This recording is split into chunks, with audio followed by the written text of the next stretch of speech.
Ili usipitwe na matukio mbalimbali na uwe wa kwanza kutazama video zetu, tafadhali bonyeza neno subscribe hapo chini ya video hii, kisha bonyeza alama ya kengele itakayotokea. Asante. Bwana Yesu asifiwe. Naomba nichukue tena fursa hii kwa siku hii ya leo ambayo ni siku nzuri kabisa ambayo Mungu ametupa. Niwakaribishe tena katika semina yetu ya siku hii ya leo. Ninamwalika sasa mnenaji, mwinjilisti, mtumishi wa Mungu Bwana Mlitas, karibu sana. Pokea kwa makofi.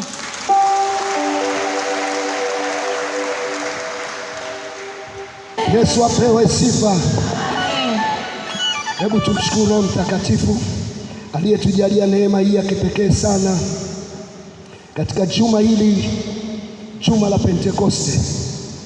Nyosha mkono mmoja juu, sema: Roho Mtakatifu, ninakiri, ninatambua uwepo wako, nipo hapa kwa kusudi lako.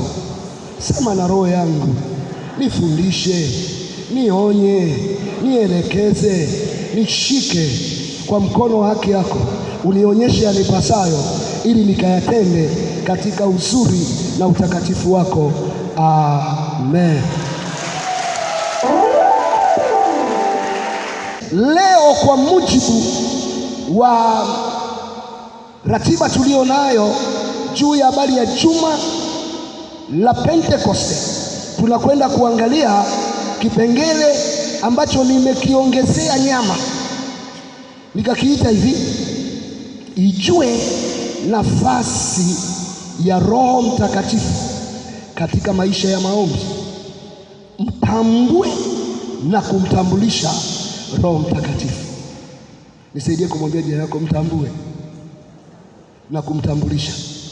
Watu wengi huwa wanadhani tunatambulishwa kawaida. Before nisimame hapa nimetambulishwa. Kuna wakati msoma matangazo kwenye ibada anasema wageni waliopo kwenye ibada, na hasa sisi wahubiri, wasimame.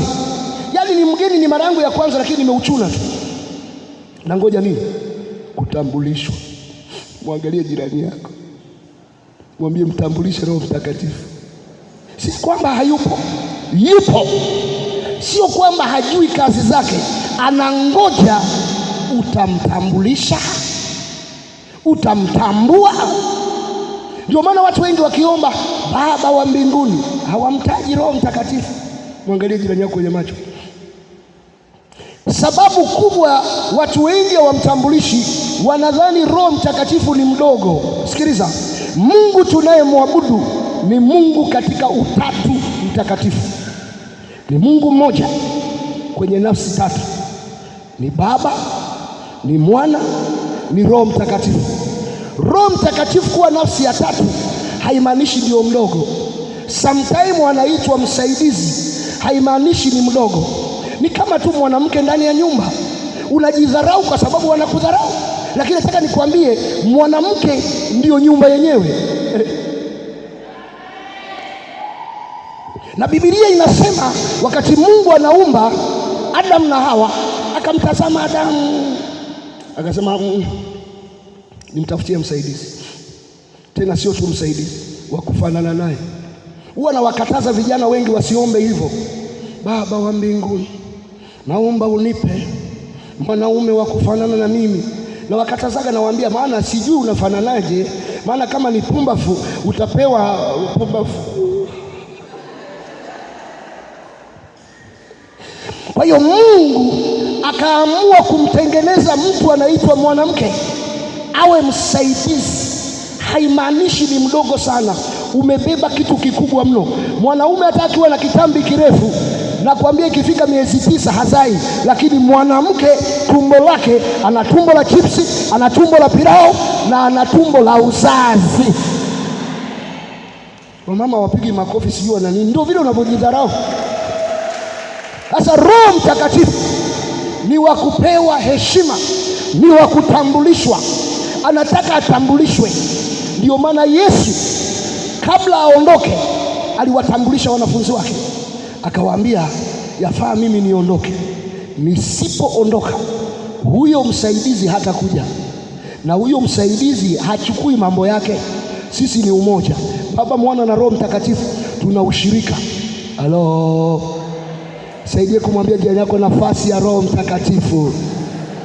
Lazima kuielewa nafasi ya Roho Mtakatifu, na watu wengi kwa sababu hawamtambui na hawamtambulishi, yupo hafanyi chochote, yupo lakini hafanyi chochote. Wale wanaofanya kazi za kuajiriwa kwenye makampuni na mashirika na maofisini kwa namna mbalimbali, kuna mtu huwa anaitwa msemaji wa ofisi. Roho Mtakatifu ndiye msemaji. Kama hujamtambua na humtambulishi, umepoteza nafasi yake ya msemaji. Yataongea maroho mengine. Jana nilikusomea habari ya roho zidanganyazo, yataongea maroho yadanganyayo. Na kuambia hivi, mimi huwezi kunishawishi kwa maneno matupu, nitapima kupitia neno. Tunaenda sawa sawa. Leo tumezunguka huko mitaani tunapiga injili. Kuna kijana mmoja alikuwa anaendesha bodaboda na amelewa, lakini pamoja na kulewa kwake akamfuata mzee mmoja akamwambia, nielekezeni kanisani, nitakuja. Na ninaamini atakuja, ninaamini atakuja. Unajua naongea na wewe, naamini atakuja. Kosa letu hatumpi nafasi Roho Mtakatifu. Hasa Mungu anataka kupitia juma hili la misioni, juma hili la Pentekoste, juma hili la kumtambua Roho Mtakatifu na kumtambulisha. Mtambue na umtambulishe. Mtambue kwenye ndoa yako na umtambulishe. Mtambue kazini kwako na umtambulishe. Mtambue ofisini kwako na umtambulishe. Mtambue kwenye masomo yako na umtambulishe. Angalia, huwa tunawaombea watu kimakosa. Mshike sana elimu, usimwache aende zake, maana ni uzima wako. Tukiwa tunamaanisha ya kwamba wanaoenda kufanya mitihani eti wamshike sana elimu. Wapendwa, elimu iliyosemwa pale sio elimu ya shuleni, ni elimu ya Roho Mtakatifu. Kwa sababu tuulizane, rafiki yangu, sijajua umesoma mpaka wapi. Sina mpango wa kukuaibisha. Inawezekana ulikatisha masomo au bado unaendelea, lakini nataka nikwambie hivi, ukisoma mpaka chuo kikuu hupati uzima. Ukisoma ukapata masters degree, ukapata PhD, wale watu wa mahesabu, kuna watu fulani ambao wako juu sana, wanaitwa nini? Wana nini inaitwa nini? CPA. Kuna mtu wa CPA nini hapa? Kauka mwana wale, usiseme kwa sauti, tutakiane amani namna hii. Unaweza ukasoma CPA na bado huna uzima. Elimu moja tu yenye uzima ni elimu ya Mungu Roho Mtakatifu. Yohana Mtakatifu sura ya 14, naomba nisome mstari wa 16 na wa 17. Anasema, nami nitamwomba Baba. Huyo anayesema hivyo ni Yesu, au kwa lugha nyingine ni mwana. Nami nitamwomba Baba. Kwa nini namuita mwana? Kwa sababu hajamtaja Mungu kama Mungu, amemtaja Mungu kama Baba. Anasema, naye atawapa msaidizi mwingine. Maana yake nini? Tangu kuumbwa ulimwengu Roho Mtakatifu alikuwepo. Kwa nini anamuita mwingine? Maana yake ni msaidizi anayeaminika, atakayepewa nafasi. Usipompa hakupi. Hivi tuko pamoja wapendwa? Mungu ni tajiri, lakini mbona sisi maskini? Yesu alikufa ili sisi, alidharauliwa ili sisi tupate nini? Heshima. Alidharauliwa ili tupate heshima. Alipigwa ili sisi tupate kupona. Alifanywa maskini ili tuwe matajiri. Kwa nini hatujawa? Hatujampa nafasi yake Roho Mtakatifu akupe mbinu za kupata kuna mbinu za kupata, mbinu za kupata heshima, mbinu za kupata kibali, mbinu za kupata kuinuliwa, mbinu za kupata mtaji, mbinu za kupata neema, mbinu za kupata kibali. Nikuulize wewe mwanamke unayemsema mume wako tangu asubuhi mpaka jioni, unategemea kuheshimu? Hata kama asikii, lakini ulimwengu wa roho unasikia. Roho Mtakatifu anahuzunika. Wacha nisome mstari wa 17. Ndiye Roho wa kweli ambaye ulimwengu hauwezi kumpokea. Angalia, hauwezi kumpokea kwa kuwa haumuoni wala haumtambui. Swali, unajua kwamba moja wapo ya nafasi ya Roho Mtakatifu, sio yeye atakuja kujitambulisha kwako, anataka atambulishwe. Before Yesu aondoke, alimtambulisha akasema anakuja msaidizi mwingine. Alikuwepo ndani ya Yesu, lakini sasa anakuja, haonekani, ila anataka atambuliwe. Hapa tuko tunatembea, lakini kwenye uwepo wa Roho Mtakatifu. Waimbaji wa sifa wangejua kutembea na kumtambulisha Roho Mtakatifu kwenye uimbaji, kwenye mazoezi, kwenye maisha. Unajua sisi wahubiri tungekutana na kazi nyepesi, lakini leo nowadays unakuta waimbaji, mnikazie macho, naongea na nyinyi. Unanuna nini?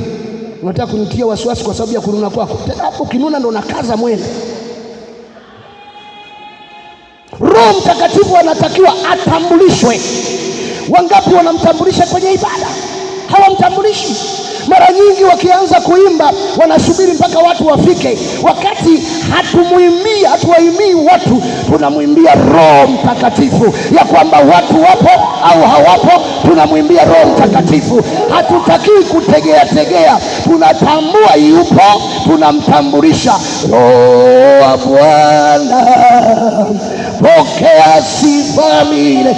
Ukiwauliza leo, waimbaji wa leo wanakuambia hizo nyimbo za kizamani, alafu wanatuimbia wimbo au hata umtaji Roho Mtakatifu. Unataka zinduna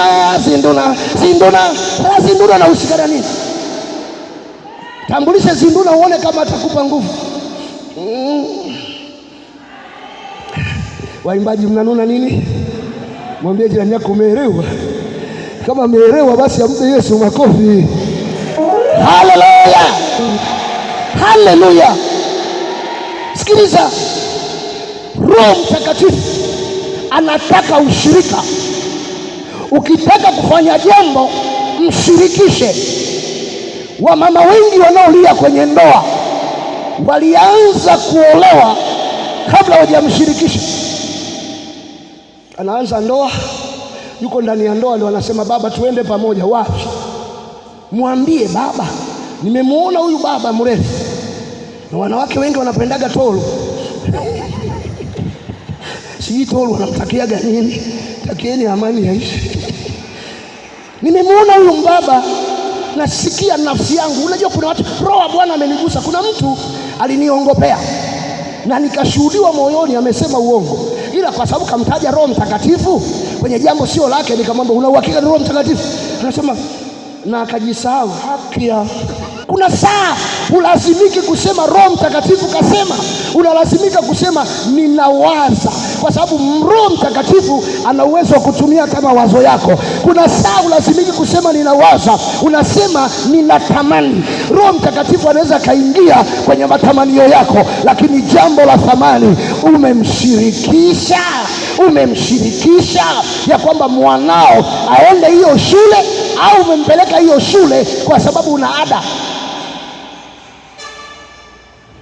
ya kumkuta nyumbani. Alikuwa anaomba sana, sala ya jioni, yeye ndo alikuwa kiongozi. Ameenda tu ile shule ina mapepo, sio yeye. Wewe huna adabu. Mwenye adabu atamshirikisha kwanza Roho Mtakatifu, sio hela aliyonayo. Umeiheshimu fedha yako kuliko Mungu, umekosa adabu kwa Mungu ambaye ni Roho Mtakatifu. Ungemshirikisha, angekwambia ile shule usiingie. Kuna mwalimu pale ni agent wa kuzimu, na wanatafutwa watu ambao wako bright ili watolewe kafara. Akikushirikisha, Kwani Mungu, yani Mungu mwenyewe kabisa, yani Mungu mwenyewe kabisa ashindwe kwa sababu ajenti moja? Sikiliza, kuna wakati ukiwa mtii kwa Roho Mtakatifu na unamshirikisha kwenye kila jambo, kuna mahali atakwambia kimbia. Maana yake mguu saidia roho yangu. Sio ile ya kufyeka na bomoa na vunja. Kuna wakati anakuambia hapa usiende. Haleluya. Sometimes tukifanyaga huduma za maombi na maombezi mahali, unakuta pepo linasema tulikutafuta sana, tukaja tukakuta nyumba inawaka moto. Sio kwamba nyumba ilikuwa inawaka moto, Roho Mtakatifu alikuwa ameenea, kwa sababu Roho Mtakatifu ni moto. Yule aliyeshuka kwa ndimi za moto ni yule anayeshuka kwenye nyumba yako, kwenye biashara yako, kwenye uchumi wako. Funika macho yako, sema Roho Mtakatifu, siwezi kuamua maamuzi yaliyo sahihi bila msaada wa Roho Mtakatifu. Sijaokoka bado, ninakuhitaji Roho Mtakatifu, unisaidie kuokoka leo, nisirudi kama nilivyokuwa. Mara nyingi naona aibu ninapotaka kuokoka, lakini leo ni siku yangu ya kuokoka katika jina la Yesu na kwa damu ya Yesu. Roho Mtakatifu unisaidie.